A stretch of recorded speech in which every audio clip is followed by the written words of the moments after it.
What's up guys, Penguin Overlord here, and welcome back to yet another Breakpoint News update. So we got a ton of information today, and it's actually new content's going to be coming out a lot sooner, so let's jump right into it. The Ghost Experience update, November 9th. That's when it's going to be coming out, so definitely look forward to me live streaming all the new things that are going to be coming out, or at least most of them, because I'll need to assemble a raid team, because there is a raid update. We'll get to that in a bit. So they're going to be building on the Ghost Experience Foundation, this time focusing on adding more depth to the enemy AI, and opening up more possibilities for a solo and stealth experience, and you'll be able to choose the density of the drones in the world. So for guys that didn't like a lot of the drones and a lot of the stuff in the game that they just didn't like, a lot of that is going to be changed or an option in the game, which is pretty neat. So, stealth. This update brings significant improvements to the stealth playstyle, aiming to ease stealth exploration, and cover multiple game systems. While undetected, players will now be able to deal increased damage to both drones and NPCs. This excludes heavy NPCs as they are equipped with heavy armor, So, so it's kind of like Wildlands system, where, if you're in stealth, you could deal more damage to enemies, which is pretty neat, which is going to be especially helpful with taking out the drones quietly, or at least eliminating them, easier in stealth. So I wonder if you could one-shot the drones with, like, one of the sniper rifles. That'll be interesting to find out. You'll also see enemies running out of ammo and reloading, which is awesome. No more infinite ammo enemies. That's going to be pretty cool. More immersive, and that's just a good thing overall. This will apply to all enemies with assault rifles. So I guess the shotgun guys will still be able to have infinite ammo. But pretty much all of the enemies in this game have either assault rifles, the shotguns, or the minigun. So, and of course the snipers, but they have a slower rate of fire, so that's fine. This opens up additional possibilities for you and the squad to launch counterattacks and adjust your strategy. Yep, getting caught in a reload is generally a bad thing, and now both sides are going to be able to have it. We have also rebalanced the detection time and radio communication time to allow you to react to enemy tactics. Now, I thought this was fine in the game. I didn't really see the need to make it easier. Kind of wish that was more of an immersive mode option. So, take it or leave it, at least from my perspective. I didn't really have an issue with this, so it seems like they're trying to make the game a bit easier, which I kind of disagree with, but whatever. Additionally, we have reduced the enemy mortar strike accuracy when you are detected. I suppose that's a good thing. It did get a bit annoying after a while, but I don't know. Again, I don't really, at least for me, I don't think the game really needs to be any easier. If anything, it needs to be a little bit more challenging, at least from my perspective. As for drones, many changes have been applied to their detection and destruction behavior. Changes include, but are not limited to, reduced investigation movement speed, so they're going to be able to move slower now. New vertical destruction trajectory, so if you saw the trailer, and I'll leave a link to that in the description below, it's basically going to go straight down when they die from now. It's not going to careen off into outer space somewhere and just crash on the other side of the base or whatever. Reduced destruction sound, so it's not going to necessarily alert the whole base when the drones get destroyed. It could probably just alert some enemies, and then with the reduced enemy reaction time, you can take care of them and still maintain some stealth. More pauses between attacks, so the drones get less annoying. No more erratic hit animations, among other changes. The full list of changes will be added to the patch notes, so that will probably come out... What's today's date? I'm on vacation, so my sense of time is a bit limited, so probably getting the patch notes Friday, or maybe sometime during the weekend. I doubt the weekend, because the patch is dropping on November 9th. So we're probably getting the patch notes tomorrow, I think.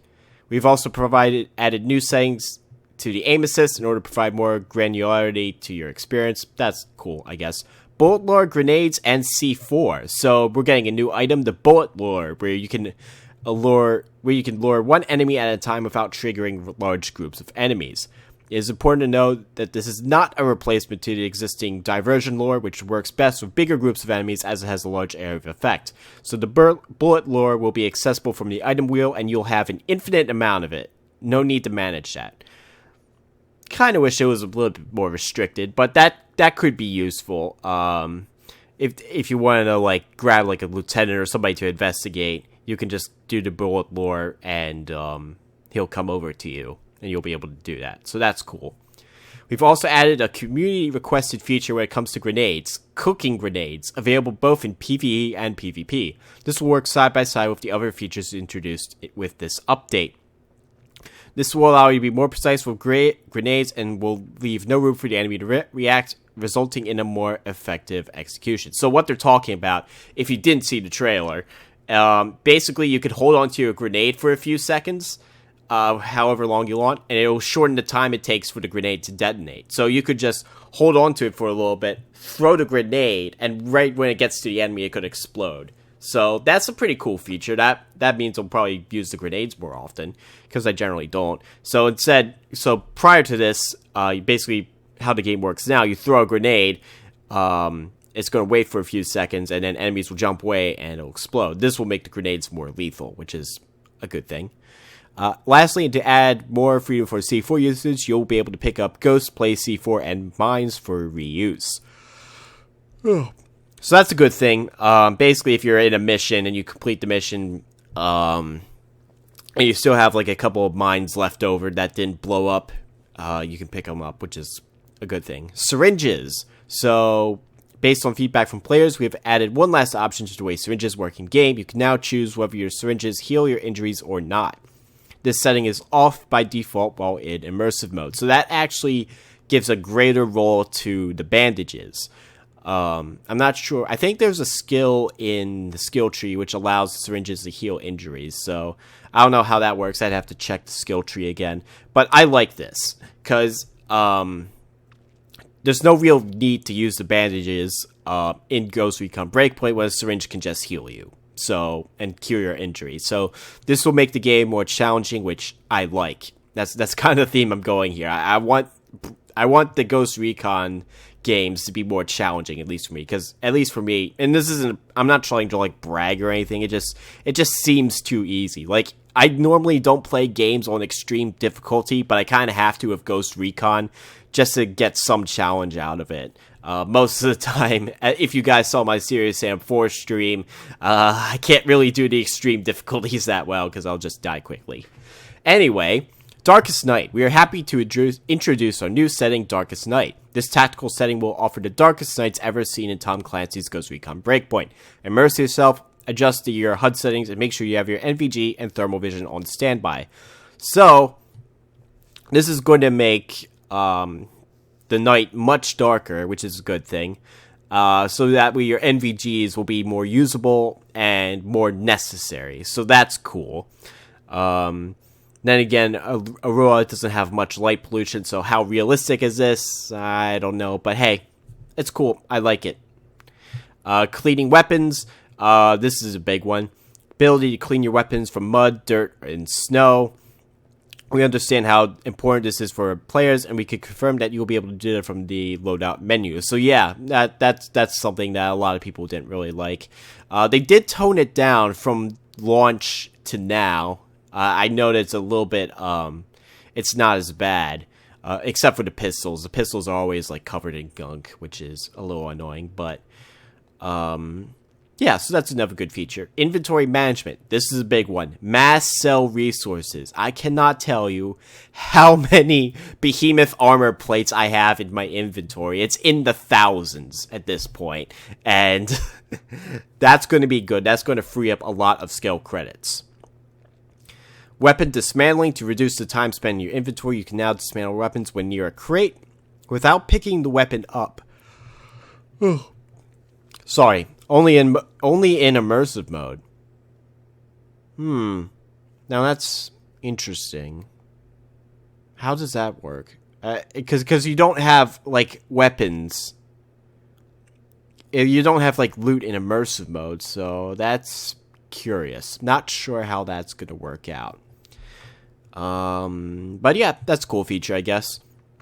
Golem Island solo exploration. Everyone has wanted this. They wanted to be able to visit Golem Island without doing the raid and getting through all the boss fights and stuff like that. So now it is available through solo exploration. Prepare to explore this iconic location with 15 different settlements, 50 wild mysteries, and 12 missions, all available in solo mode. So we're actually getting missions.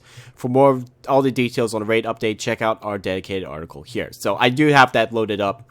We'll look at it in a sec. World modifiers. As we promised earlier this year, the Rebels and the Terminators will be coming back to Tom Clancy's Ghost Recon Breakpoint, which is awesome. I did miss the Terminator event. I played it, but, you know, I would have loved to do that again. So now you'll be able to activate and deactivate the parameters in the world as you please. So Rebels will be coming back. Terminators will be coming back. You can only have one active event parameter at any given time, so you can't have Terminators and Rebels. But I love the Terminator event. I know it's not Ghost Recon, but it was fun. So I like that. So it's cool that I'll be able to turn that back on again. So you'll be able to toggle several other settings in the world, affecting the world as well, including drones and helicopter patrols. Enemy population, based on the feedback we received regarding drones. Again, recurring theme here. People don't like drones. You'll be able to determine the drone presence and helicopter patrols in the world. So, drone presence modifier is minimal or classic. Now, minimal presence means you will only encounter drones that are tied to missions and behemoths. So, you can't, and this is something that I kind of disagree with people that would say, get rid of all the drones at Breakpoint. You kind of ruined the story by doing that. So, no. I don't agree with that. But for all you guys that wanted to reduce the presence of the drones, there you go. You've got that option now, so you don't have to worry about losing stealth as much with the drones, and you can reduce the presence to minimal. Azrael presence modifier is none or classic. I kind of wish they had a more aggressive option available for those who wanted more of the Azraels to show up. That would have been cool. Maybe in a future update, but I that's something I kind of like to see, just to add more of a threat to the game and more of the feeling that you are behind enemy lines, the odds are against you, that sort of thing, which I liked as Breakpoint's original, I guess, sort of theme. Helicopter patrol frequency modifier, none or classic, so you can get rid of the helicopters now, so now they're not going to just constantly fly over you all the time, which gets a bit annoying. I do wish, however, they implemented Wildland system where they were just like, there were set helicopter patrols, and they were just throughout the world. They didn't just fly over your heads all of a sudden. That would have been better, I think, but hey, it's in the game now. You can turn that off, so that's cool. Other Myers interfacer, item shader toggles the shader highlight items and creates off and on. Okay, whatever. Item wheel. We took the opportunity to rework some aspects of the item wheel to make it easier to use, including making the wheel larger and allowing for more accessibility and customization as requested by our community. Now, I personally didn't like the change that they implemented last update where they made it bigger, because it just blocks out too much of the screen, at least for me. I prefer the original version, so that's, for me personally, it's a little disappointing. So, we have 2 new slots added to the item wheels. Now you can have, I think, like 8 items. New item, hand-thrown bullet. Item categories, no more distinction between defensive and offensive items, so you can kind of customize all that to however you like, which was better. Added AI teammate shortcuts to the item wheel, controller only. Okay, so that's for all you console people out there. Accessibility, players can choose to press or hold the button to open the item wheel. Okay. And you can remap stuff, or you can remap input stuff, so that's cool. Class progression update. This is interesting. So, a lot of people wanted the raid rewards to be granted to people who didn't do the raid, which I thought was I didn't really agree with that. Like, if you wanted the raid rewards, you should be able to play the raid, but that's my opinion. So, the class rank limit has been increased to level 20, which is cool. So even if you have all this stuff, you're still gonna be able to have something to work forward to. So raids from the regular raid difficulty have been added to class progression rewards to offer multiple unlock conditions, more accessibility to all players. So Assault class, they're getting the whole Judge gear set. I'm not sure how this is going to work if you flip back from immersive to gear mode. I think it's going to like unlock the cosmetic section only if you're in the yeah, I think it's only going to unlock the cosmetic section, and then you'll have to play the raid to get the stats. Or I could be wrong. You could unlock both, and it could unlock like a set at your gear score. I don't really know. We'll find out. The ATAX IX gear camo and the AK-47 Assault, as you can see right up. That looks like the 74, not the 47. What the hell? Somebody goofed up the image there. I don't know 100%.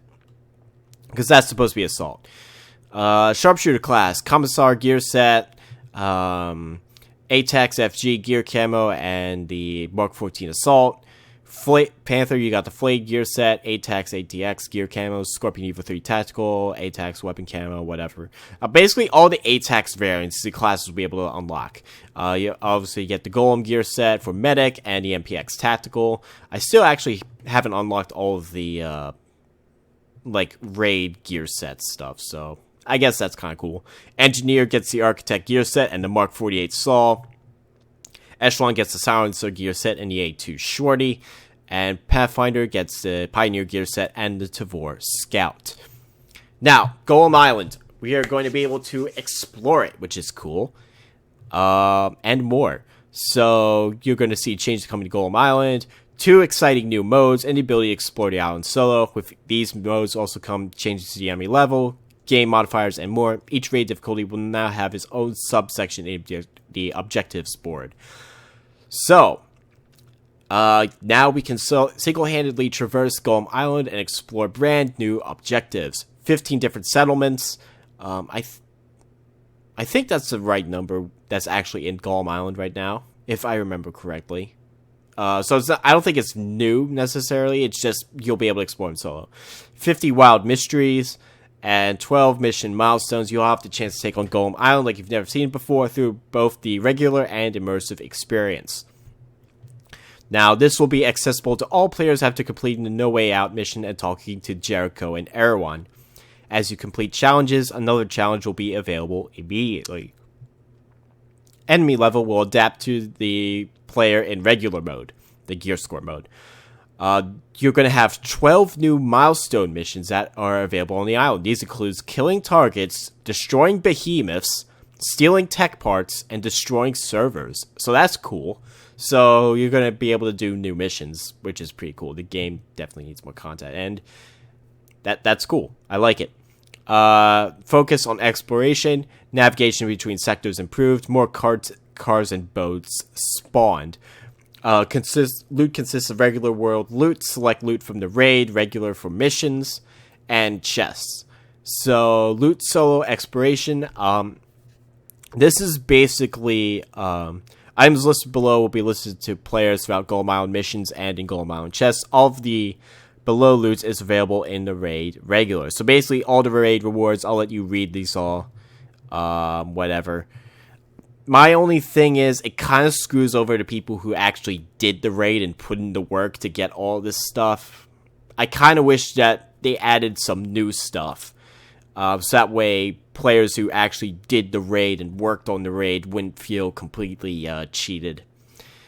So yeah, because all this took like, I have most of this stuff here. I think I'm missing maybe 1 or 2 items, but this took like a lot of hard work to get in the raid, and multiple times wiping and having to restart the boss fights.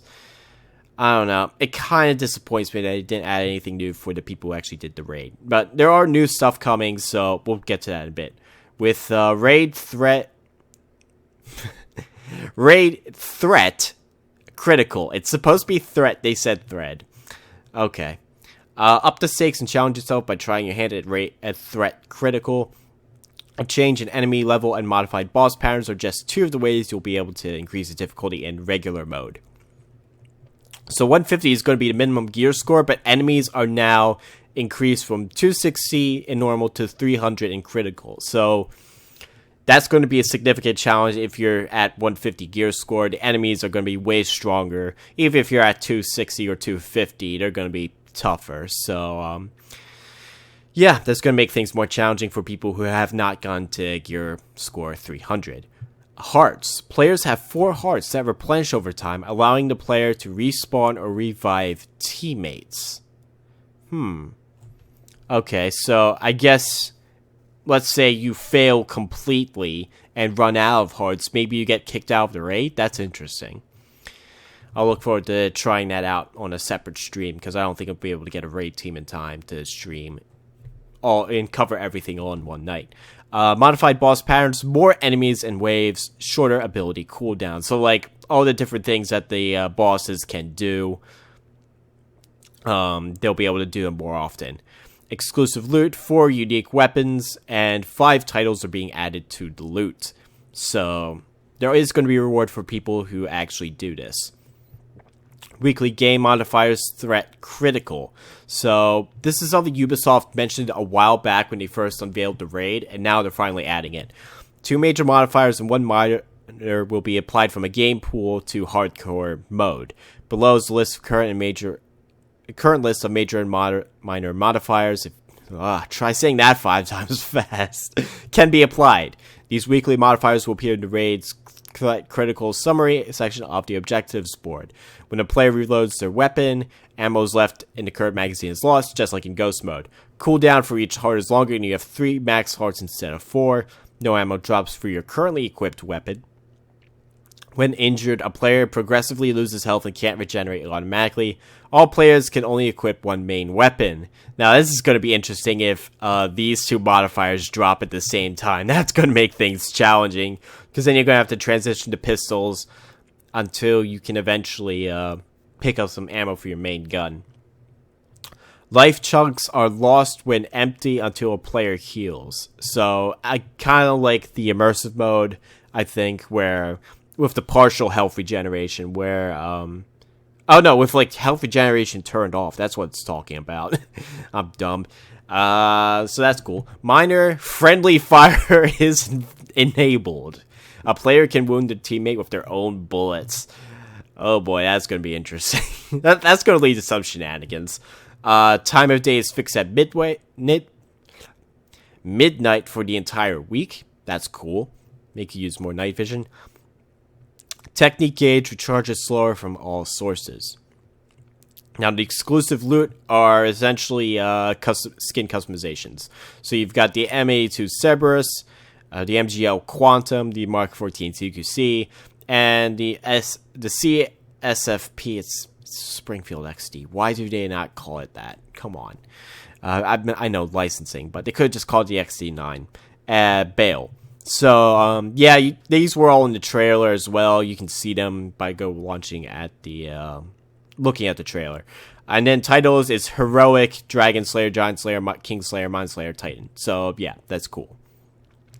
Raid threat low. If you're looking for a more casual experience, threat low mode is a more relaxed take on the traditional raid. A change in enemy level and modified boss patterns are just 2 of the ways you will be able to increase the difficulty. So 150 is going to remain a minimum gear score, but it's lowered from 260 in normal to 250 in low. So it's going to be, if you're playing the raid for the first time, if you're like maybe a new player or you're just deciding to get into it now, it's going to be easier. Rules, enemies visible on the map, cooldown to respawn is shorter. Modified boss patterns, less enemies in waves, longer ability cooldowns for bosses, so they're not going to be able to use a special move as much. No second phase in boss fights. So that's going to make things easier to actually do. Now, loot consists of regular world loot without unique chests. So I'm not sure if you'll be able to get like the boss rewards from this. I'll have to try it out. But that covers Golem Island. So lots of cool stuff for Golem Island. You'll be able to explore it. Just a bunch of new updates that will increase the playability of the game. We're at 24 minutes, so I'm just going to breeze through this. So they're going to fix major bug fixes. This is not everything.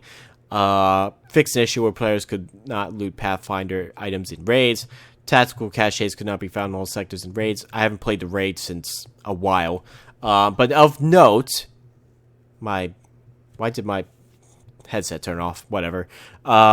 Fixed an issue where the Aug Scout blueprint could not be looted in tactical caches or whatever. So that's cool. So that issue is getting fixed.